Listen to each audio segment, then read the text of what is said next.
ನಮಸ್ತೆ ವೀಕ್ಷಕರೇ, ಜಿ ಕನ್ನಡದ ನಂಬರ್ 1 ಸೀರಿಯಲ್ಗಳಲ್ಲಿ ಒಂದಾದ ಅಣ್ಣಯ್ಯ ಸೀರಿಯಲ್ ತುಂಬ ಚೆನ್ನಾಗಿ ಮೂಡಿ ಬರ್ತಾ ಇದೆ. ದಿನದಿಂದ ದಿನಕ್ಕೆ ಟ್ವಿಸ್ಟ್ ಮೇಲೆ ಟ್ವಿಸ್ಟ್ ಕೊಡ್ತಾ ಪ್ರೇಕ್ಷಕರನ್ನ ತನ್ನೆಡೆಗೆ ಸೆಳ್ಕೊಳ್ಳೋದ್ರಲ್ಲಿ ಯಶಸ್ವಿ ಆಗ್ತಾ ಇದೆ. TRPಯಲ್ಲಿ ಜಿ ಕನ್ನಡದ ಅಣ್ಣಯ್ಯ ಸೀರಿಯಲ್ ಆಗಿರ್ಬೋದು, ಕರ್ಣ ಸೀರಿಯಲ್ ಆಗಿರ್ಬೋದು, ನಾನಿನ ಬಿಡಲಾರೆ ಸೀರಿಯಲ್ ಆಗಿರ್ಬೋದು, ಶ್ರಾವಣಿ ಸುಬ್ರಹ್ಮಣ್ಯ ಹಾಗೂ ಅಮೃತಧಾರೆ ಸೀರಿಯಲ್ಗಳ ಮಧ್ಯೆ ಪೈಪೋಟಿನೇ ಶುರುವಾಗಿದೆ. ತಾ ಮುಂದು ನಾ ಮುಂದು ಅಂತ ಹೇಳಿ ಒಳ್ಳೆ ಸ್ಟೋರಿಗಳನ್ನ ಕೊಡ್ತಾ ವೀಕ್ಷಕರಿಗೆ ಮನರಂಜನೆ ಕೊಡ್ತಾ ಇದ್ದಾರೆ. ಅದರಲ್ಲೂ ಅಣ್ಣಯ್ಯ ಸೀರಿಯಲ್ ಅಲ್ಲಿ ತುಂಬಾ ಆಕ್ಟರ್ಸ್ ಇದ್ದಾರೆ, ತುಂಬಾ ಸ್ಟೋರೀಸ್ ಇದೆ. ಒಂದೇ ಧಾರಾವಾಹಿಯಲ್ಲಿ ತುಂಬಾ ಸ್ಟೋರೀಸ್ ಇದೆ. ಈಗ ಶಿವುಗೆ 4 ಜನ ತಂಗಿರು, ಅವ್ರನ್ನ ಮದುವೆ ಮಾಡ್ಕೊಟ್ಮೇಲೆ ಅವರಿಗೆ ಇನ್ನೊಂದು ಫ್ಯಾಮಿಲಿ ಆಗುತ್ತೆ, ಅವ್ರ ಸ್ಟೋರಿ, ಹೀಗೆ ಸಿಕ್ಕಾಪಟ್ಟೆ ಸ್ಟೋರೀಸ್ ಇರೋ ಅಣ್ಣಯ್ಯ ಸೀರಿಯಲ್ ಎಲ್ಲರಿಗೂ ಇಷ್ಟ ಆಗ್ತಿದೆ. ಆದರೆ ಈ ವಾರದಲ್ಲಿ ಏನಾಯ್ತಪ್ಪ ಅಂದರೆ ಸಿಕ್ಕಾಪಟ್ಟೆ ಎಮೋಷ್ನಲ್ ಆಗಿ ವೀಕ್ಷಕರಿಗೆ ಬೇಜಾರು ಆಗ್ತಾ ಇದೆ. ಹಾಗಂತ ನೋಡೋದೇನು ಬಿಡ್ತಾ ಇಲ್ಲ, ಬೇಜಾರು ಮಾಡ್ಕೊಂಡೇ ನೋಡ್ತಾ ಇದ್ದಾರೆ. ಅದರಲ್ಲೂ ಯಾವಾಗಲೂ ಗುಂಡು ಮತ್ತು ಸೀನಾ ಜೋಡಿನ ತುಂಬ ಇಷ್ಟಪಟ್ಟು ಮಜಾದಿಂದ ಖುಷಿಯಿಂದ ನೋಡ್ತಾ ಇದ್ರು ಈ ಜೋಡಿನ.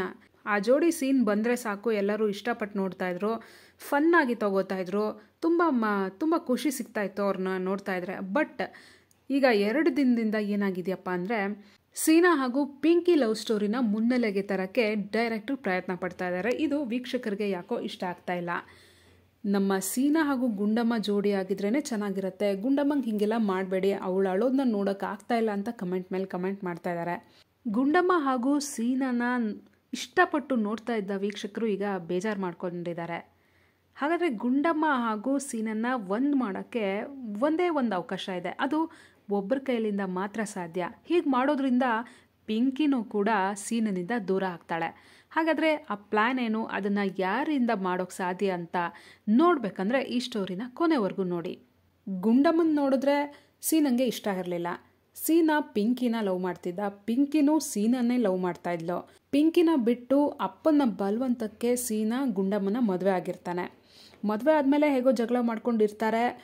ಆದರೆ ಶಿವು ಹಾಗೂ ಪಾರು ಮುಲಾಜಿಗೆ ಬಿದ್ದು ಸೀನಾ ಗುಂಡಮ್ಮನ ಜೊತೆ ಚೆನ್ನಾಗಿರೋ ಪ್ರಯತ್ನ ಮಾಡ್ತಿರ್ತಾನೆ. ಪಿಂಕಿಗೂ ವಾರ್ನ್ ಮಾಡಿರ್ತಾನೆ, ನನ್ನ ಜೊತೆ ಕಾಣಿಸ್ಕೋಬೇಡ, ನನ್ನನ್ನು ಮರ್ತ್ಬಿಡು ಅಂತೆಲ್ಲ ಹೇಳಿರ್ತಾನೆ. ಪಿಂಕಿಗೂ ಕೋಪ ಬಂದಿರುತ್ತೆ. ಪಿಂಕಿಗೆ ಶಿವಣ್ಣನೂ ವಾರ್ನ್ ಮಾಡಿರ್ತಾನೆ, ಪಾರುನೂ ವಾರ್ನ್ ಮಾಡಿರ್ತಾಳೆ.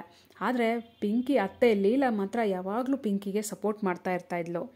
ಈಗ ಪಿಂಕಿ ಹಾಗೂ ಲೀಲಾನೇ ಸೇರಿಕೊಂಡು ಸೀನನ್ ಬರ್ತ್ಡೇನ ಸೆಲೆಬ್ರೇಟ್ ಮಾಡಿದ್ರು, ಜೋರಾಗೆ ಮಾಡಿದ್ರು. ಪಿಂಕಿ ಅದೇ ಸಂದರ್ಭದಲ್ಲಿ ಸೀನಂಗೆ ಪ್ರಪೋಸ್ ಕೂಡ ಮಾಡಿದ್ಲು. ಒಂದು ರಿಂಗ್ ತೊಗೊಂಬಂದು, ಅದು ಲೀಲಾ ಅವ್ರ ದುಡ್ಡಿಂದನೇ ರಿಂಗ್ ತೊಗೊಂಬಂದು ಸೀನಂಗೆ ಪ್ರಪೋಸ್ ಮಾಡಿದ್ಲು. ಸೀನಂಗೆ ಆ ಟೈಮಲ್ಲಿ ಏನಾಯ್ತೋ ಏನೋ, ಹಳೆ ಲವ್ ಮನ್ಸಲ್ಲಿ ಇದ್ದಿರ್ಬೋದು. ಗುಂಡಮ್ಮನ ಮೇಲಂತೂ ಲವ್ ಅಂತೂ ಆಗೇ ಇರಲಿಲ್ಲ. ಸೊ ಹಳೆ ಲವ್ ಮನ್ಸಲ್ಲಿ ಇದ್ದಿದ್ದರಿಂದ ಅವನು ಒಪ್ಕೋತಾನೆ, ಹೇಳ್ಬಿಡ್ತಾನೆ, ನನಗೆ ಬಲವಂತವಾಗಿ ಮದುವೆ ಮಾಡಿಸಿದ್ರಿಂದ ನಾನೇನು ಮಾಡೋಕ್ಕಾಗಲಿಲ್ಲ, ನಾನು ನಿನ್ನೆ ಮದುವೆ ಆಗೋಕ್ಕೆ ಪ್ರಯತ್ನ ಪಡ್ತೀನಿ ಅಂತ ಹೇಳ್ಬಿಡ್ತಾನೆ. ಆದರೆ ಇದನ್ನೆಲ್ಲದನ್ನೂ ಗುಂಡಮ್ಮ ಕೇಳಿಸ್ಕೊಂಡ್ಬಿಡ್ತಾಳೆ. ಕೇಳಿಸ್ಕೊಂಡು ಅವಳಿಗೆ ಸಿಕ್ಕಾಪಟ್ಟೆ ಬೇಜಾರಾಗುತ್ತೆ. ಗುಂಡಮ್ಮನ ಯಾರು ಆ ರೀತಿ ನೋಡಿರಲಿಲ್ಲ, ಅಷ್ಟು ಅರ್ಥಬಿಡ್ತಾಳೆ. ಗುಂಡಮ್ಮ ಸೀನಾ ಒಂದು ಆಗದೆ ಇದ್ರೂ ಎಲ್ಲೋ ಒಂದು ಕಡೆ ಗುಂಡಮ್ಮಂಗೆ ಸೀನನ ಮೇಲೆ ಪ್ರೀತಿ ಇದ್ದಿದ್ದರಿಂದ, ಮದುವೆ ಆಗಿರೋದ್ರಿಂದ, ಗಂಡ ಅಂತ ಅವಳು ಭಾವಿಸಿರೋದ್ರಿಂದ ಅವಳಿಗೆ ತುಂಬ ಬೇಜಾರಾಗುತ್ತೆ.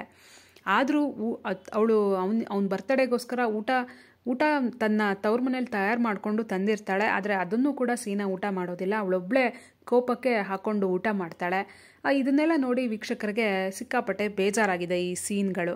ಆ ಕಡೆ ರಾಣಿ ನೋಡಿದ್ರೆ ಅವಳು ಅಲ್ಲಿ ಕಷ್ಟಪಡ್ತಾ ಇದ್ದಾರೆ, ಅವಳದು ಗೋಳಿನ ಕತೆ ಆಗಿಬಿಟ್ಟಿದೆ. ಸೊ ಈ ಕಡೆ ಗುಂಡಮ್ಮಂಗೆ ಒಳ್ಳೇದಾಗಬೇಕು, ಸೀನಾ ಮತ್ತು ಗುಂಡು ಮತ್ತೆ ಒಂದಾಗಬೇಕು, ಪಿಂಕಿ ದೂರ ಹೋಗಬೇಕು ಅಂದರೆ ಇಲ್ಲಿ ಒಂದು ಉಪಾಯ ಇದೆ. ಅದೇನಪ್ಪ ಅಂದರೆ, ಈಗ ಪಿಂಕಿ ಸೀನನ್ ಹಿಂದೆ ಬಿದ್ದಿರೋದು ಏನಕ್ಕಪ್ಪ ಅಂದರೆ ಆಸ್ತಿಗೋಸ್ಕರ. ಸೀನಾ ಅವರಪ್ಪ ಮಾದಪ್ಪ ಅವ್ರ ಹತ್ರ ಸಿಕ್ಕಾಪಟ್ಟೆ ಆಸ್ತಿ ಇದೆ ಅಂತ ಪಿಂಕಿಗೆ ಗೊತ್ತು. ಅದರಿಂದನೇ ತನ್ನ ಲೈಫ್ ಸೆಟ್ಲ್ ಆಗುತ್ತೆ ಸೀನನ್ ಮದುವೆ ಆದರೆ. ಸೀನಾ ನೋಡೋಕ್ಕೂ ಚೆನ್ನಾಗಿದ್ದಾನೆ, ಒಳ್ಳೆ ಹುಡುಗ, ಸೀನನ್ ಮದುವೆ ಆದರೆ ಆಸ್ತಿನೂ ಸಿಗುತ್ತೆ, ನನ್ನ ಲೈಫ್ ಸೆಟ್ಲ್ ಆಗುತ್ತೆ ಅಂತ ಹೇಳಿ ಸೀನನ್ ಹಿಂದೆ ಪಿಂಕಿ ಬಿದ್ದಿರ್ತಾಳೆ. ಆಸ್ತಿಗೋಸ್ಕರ ಸೀನನ್ ಹಿಂದೆ ಬಿದ್ದಿರೋ ಪಿಂಕಿಗೆ ಒಳ್ಳೆ ಬುದ್ಧಿ ಕಲಿಸ್ಬೇಕು, ಸೀನನಿಂದ ದೂರ ಹೋಗಬೇಕು ಅಂದರೆ ಮಾದಪ್ಪ ಅವ್ರ ಕೈಲಿಂದ ಮಾತ್ರ ಸಾಧ್ಯ ಪಿಂಕಿನ ದೂರ ಮಾಡೋಕ್ಕೆ. ಅದು ಹೇಗಪ್ಪ ಅಂತ ಹೇಳಿದ್ರೆ, ತನ್ನೆಲ್ಲ ಆಸ್ತಿನ ಗುಂಡಮ್ಮನ ಹೆಸರಿಗೆ ಬರೆದಿಟ್ರೆ ಆಗ ಪಿಂಕಿ ಆಟೋಮೆಟಿಕ್ಕಾಗಿ ದೂರ ಹೋಗ್ತಾಳೆ. ಹಾಗೆ ಗುಂಡಮ್ಮ ಹಾಗೂ ಸೀನಾ ಒಂದಾಗ್ತಾರೆ. ಪಿಂಕಿ ದೂರ ಹೋದರೆ ಸೀನಾ ಇನ್ನೇನು ಮಾಡೋಕ್ಕಾಗುತ್ತೆ, ಮದುವೆ ಆಗಿಬಿಟ್ಟಿದ್ದಾನೆ, ಗುಂಡಮ್ಮನ ಜೊತೆ ಇರಲೇಬೇಕು. ಇದ್ಮೇಲೆ ಪ್ರೀತಿ ತಾನಾಗೆ ಮೂಡುತ್ತೆ. ಗುಂಡಮ್ಮಂಗೆ ಆಲ್ರೆಡಿ ಪ್ರೀತಿ ಇದೆ ಸೀನನ ಮೇಲೆ. ಸೊ ಈ ರೀತಿ ಆದರೆ ಚೆನ್ನಾಗಿರುತ್ತೆ ಅಂತಲೂ ವೀಕ್ಷಕರು ಹೇಳ್ತಾ ಇದ್ದಾರೆ. ನೋಡಬೇಕು ಡೈರೆಕ್ಟ್ರು ಏನು ಮಾಡ್ತಾರೆ ಅಂತ ಹೇಳಿ. ಹೀಗಾದರೆ ಚೆನ್ನಾಗಿರುತ್ತೆ ಅಂತ ಅನಿಸುತ್ತೆ. ನಿಮ್ಗೇನು ಅನಿಸುತ್ತೆ? ಮಾದಪ್ಪ ಅವರು ಹೀಗೆ ಮಾಡ್ತಾರಾ? ತನ್ನೆಲ್ಲ ಆಸ್ತಿನ ಗುಂಡಮ್ಮಂಗೆ ಬರೀತಾರ? ಸೊ ಪಿಂಕಿ ಇದರಿಂದ ಸೀನಿನಿಂದ ದೂರ ಆಗ್ತಾಳ? ಆಗ ಈ ಕತೆಗೊಂದು ಟ್ವಿಸ್ಟ್ ಸಿಕ್ಕತ್ತಾ? ನಿಮ್ಗಿಷ್ಟ ಆಗುತ್ತಾ? ನಿಮ್ಮ ಅನಿಸಿಕೆ ಅಭಿಪ್ರಾಯ ಏನು ಅನ್ನೋದನ್ನು ಕಮೆಂಟ್ ಮೂಲಕ ತಿಳಿಸಿ. ಹಾಗೆ ನೀವು ಇನ್ನೂ ನಮ್ಮ ಚಾನಲ್ನ ಸಬ್ಸ್ಕ್ರೈಬ್ ಮಾಡದೆ ಫಾಲೋ ಮಾಡದೆ ನೋಡ್ತಾ ಇದ್ದರೆ ದಯವಿಟ್ಟು ಮಾಡಿ. ಧನ್ಯವಾದ.